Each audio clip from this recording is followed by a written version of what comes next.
Welcome to the Global Warwatch Network. Right now, one of the world's most powerful oil producers is walking away from the OPEC and OPEC Plus cartels, threatening to fracture the global energy market. If you want to track the geopolitical forces actively reshaping our world, hit the subscribe button right now so you never miss an update.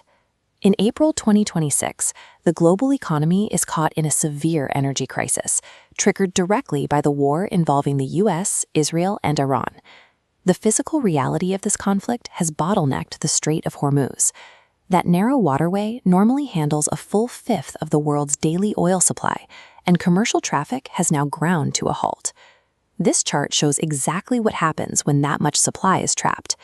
Brent crude oil has surged, crossing the $111 a barrel mark as genuine physical shortages hit the market, terminating a 60-year cartel membership during an active war and global price spike alters the balance of global power. To understand why the United Arab Emirates chose this exact moment to leave, we have to look at the immediate triggers. The first is a collapse in regional trust. During the ongoing conflict, Iranian missiles and drones struck critical UAE energy infrastructure, including the Habshan gas facility. Abu Dhabi looked to its Gulf Cooperation Council allies for support, but viewed their political and military response as historically weak.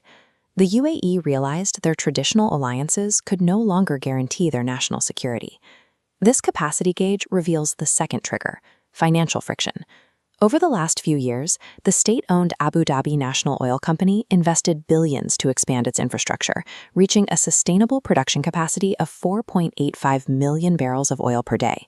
But OPEC's strict quota system capped them at around 3.5 million barrels. That meant the UAE was legally forced to leave nearly 1.5 million barrels and billions of dollars in the ground every single day.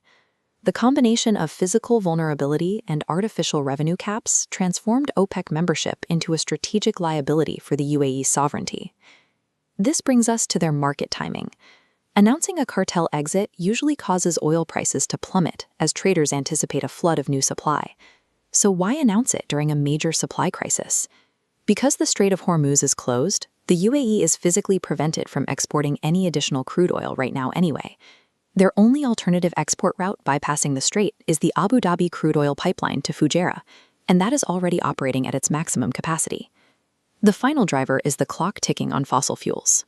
To fund their long-term economic diversification plan, known as We the UAE 2031, Abu Dhabi urgently needs liquid capital to invest in technology, tourism, and renewable energy. Rather than waiting their turn inside a strict quota system, the country intends to independently monetize its massive, low-cost oil reserves before the global energy transition accelerates and demand permanently declines. The physical shipping shortages of the war provide a mask for the UAE to execute its long-term economic pivot without immediately crashing the global market. This diagram shows OPEC's mechanism for managing prices, deployable spare capacity. This unused capability acts as a shock absorber, quickly turned on during crises or held back during slumps. Of that reserve power, the UAE independently held roughly 3.2 million barrels per day. With the UAE gone, roughly 15% of OPEC's total production power vanishes.